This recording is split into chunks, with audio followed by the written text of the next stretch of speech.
Hi, welcome to another allotment update. I'm going to be sitting in my polytunnel for a few minutes, telling you about the channel and what it's all about. Basically, I'm treating this channel like showing my mum or a good friend around my allotment, and showing them what I'm doing and what's happened since the last time I saw them. So I aim to update about every 2 weeks. That seems about enough. So in my polytunnel, I have these aubergines. They're not in my mini tunnel anymore because they kept getting quite distressed at the heat in there. So they're just in my normal polytunnel and they seem to be doing well. They're going to be going in a friend's proper polytunnel in the soil, probably in, I don't know, 2, 3, maybe a month's time. I'll have to keep an eye on the temperatures, and there's also more work I need to do in my friend's polytunnel. So these are tomatoes. They're all the same kind, which are my favourite. They're a plum tomato. What are they called? I've actually labelled these.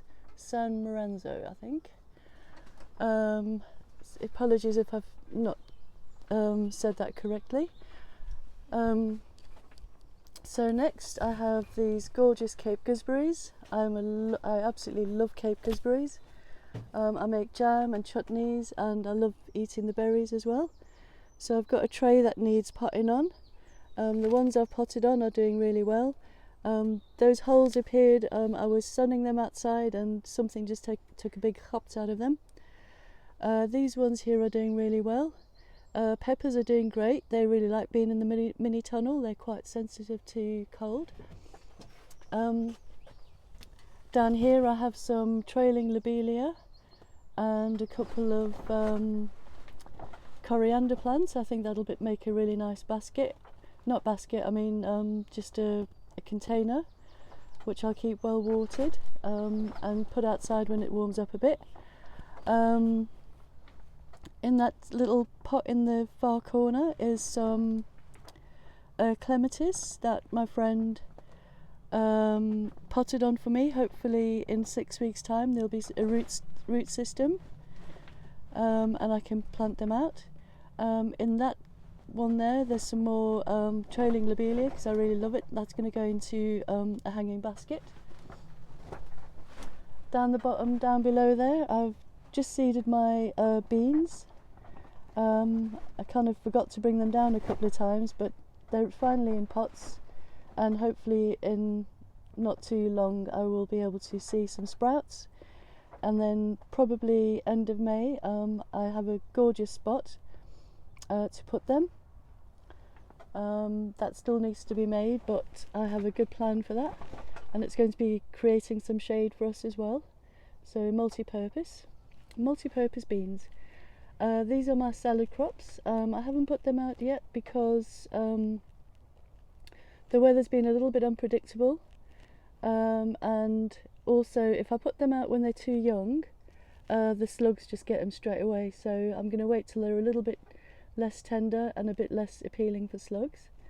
These peas are coming along, and beetroots at the back there. So I'll be popping them out probably about the same time. I'll probably plant my whole bed out over a warm weekend soon.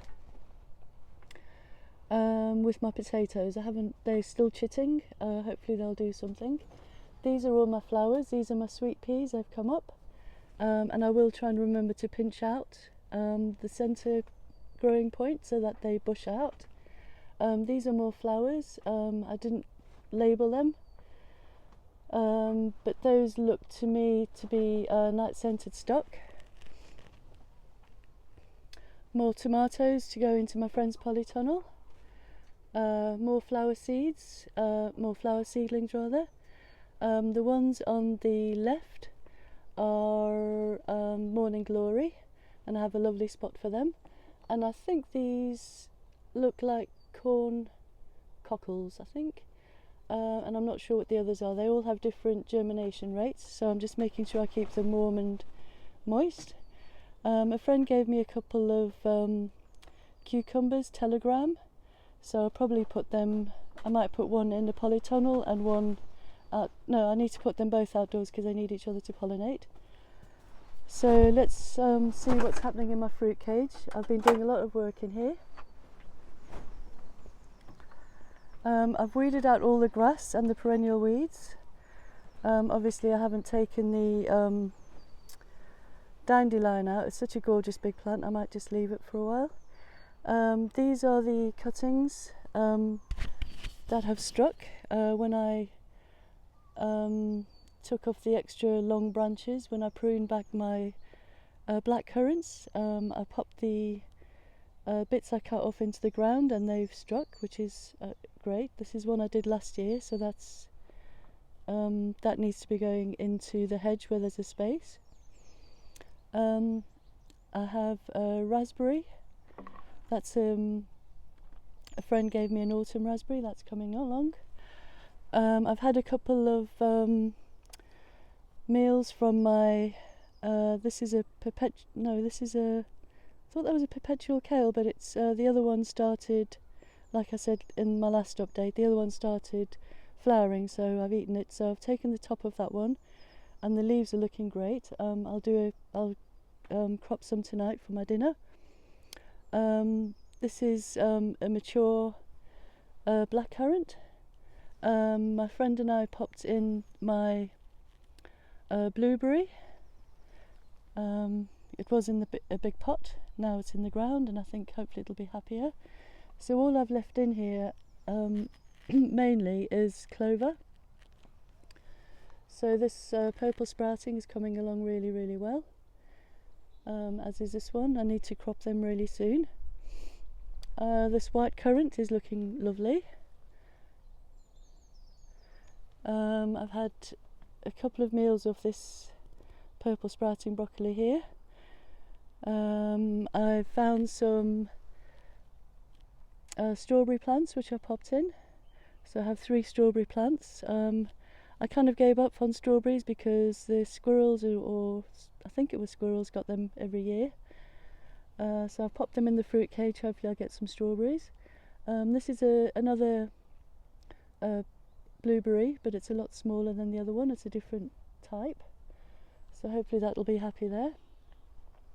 So as you can see, I put this path in last week when it was really, really hot. My friend and I did this path, which will make it much easier to get through here because this is a really damp spot, and in winter it gets very muddy. So let's see what else I've done. So I'm digging around the the fruit cage rather, and I'm going to be wood chipping it so that the grass doesn't start growing into the polytunnel, into the fruit cage rather. Here I'm going to be sowing wildflower seeds. I'm just waiting for the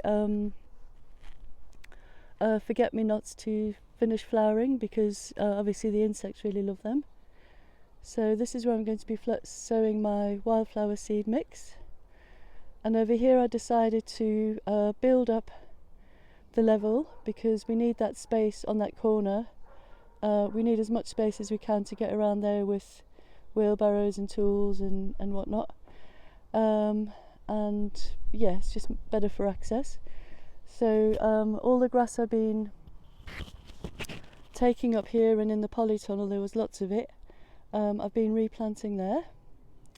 So just have to keep it damp and hopefully soon it'll be nicely compacted. This lovely little, it's a small comfrey that's attracting lots of insects. Obviously it's really windy today, so there's less insects about.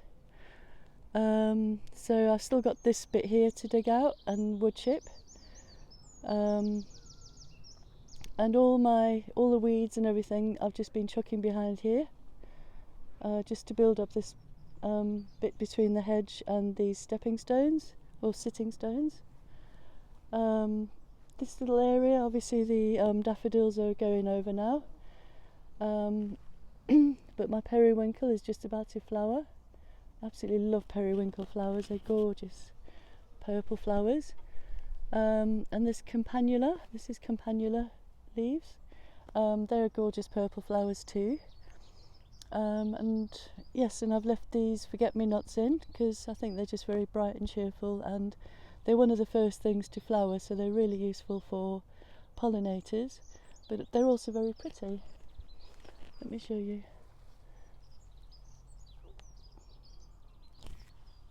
So that's really lovely, very delicate. Just try and get it to focus again. So what else have I been doing? I've been doing lots of watering because I sowed lots of wildflower seeds in here. My bath is hunky-dory. I've got my outdoor showers. I actually found some, and I did test one last week when it was really hot and the water was quite nice and warm, so I think that's going to really work as a concept. What else have I been doing? So I think I showed you last time I took the edging out of the 2 raised beds.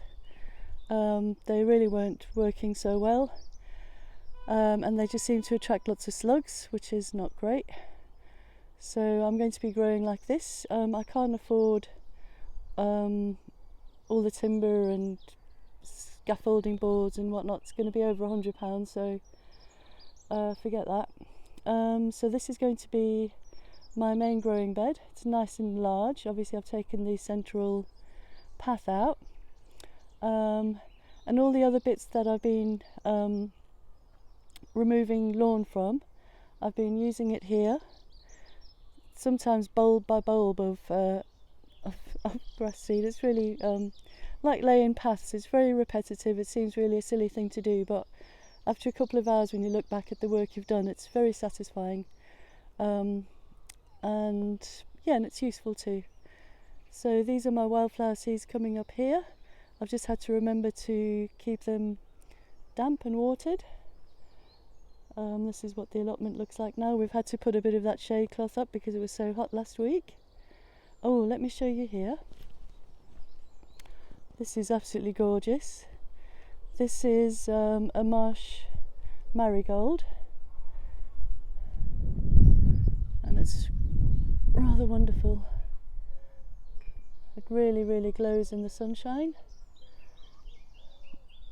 and there's lots of pollinators on there now. I'm not sure you can see. The newts are really happy. I've seen some really, really tiny newts in here as well. Obviously the birds are happy because it's spring. This is just starting to come into leaf, which is beautiful. I love seeing new leaves and stuff. My witch hazel. For the first time, my plum tree is flowering, and that's a really beautiful flower too. Isn't that gorgeous? So this is my plum tree which is flowering. Lots and lots of flowers on there.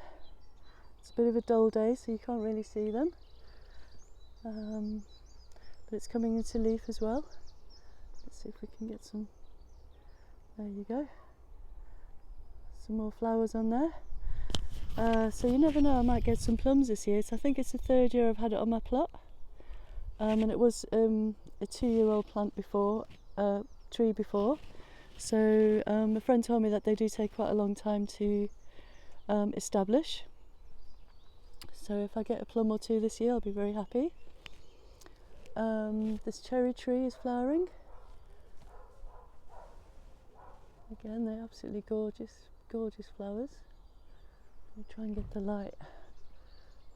I think this is the 2nd year I've had it on my plot, and this is the first time it's flowered. Sorry about that, it's not wanting to focus on my cherry blossoms. So that's kind of how far I've got. I have put a bit more stepping stones in, which my grandson absolutely loves running up and down. And yeah, it's just much easier for access. So I've increased the space between my Gelder rose and the bed, which really helps, and I've put these stepping stones in here. My next big job after clearing around the polytunnel is to use these bricks to put some hard standing under my water butt and the wormery that I'm going to be getting sometime soon, hopefully. So hopefully that'll take up all those bricks. I'll make it as big as possible so I can have my hose pipe thing on there as well, and maybe some tools. So I'm just waiting for a friend to put in some posts for me, and those are going to be the cross beams, because I want to, yeah, I've got an idea for the design. So I'm not sure if you remember from last time, but these two sticks in front of the pergola thingy are going to be post-created in for hammocks, and across the top those two beams will go, and I will be growing beans up there. So that's my cunning plan for beans and for more shade, because that's west facing, so it's a really sunny spot, and it gets the morning sun as well. It'll probably get sun pretty much all day long. So that's what I've been doing. Those are my plans. This is all unscripted. Like I said, it's just to sort of update friendly people and friends and family that can't be here all the time, to see what the progress is on my allotment. So thank you very much for watching, and I hope this inspires you to get out, get gardening, enjoy nature, walk around your area, all the rest of it. So thank you very much.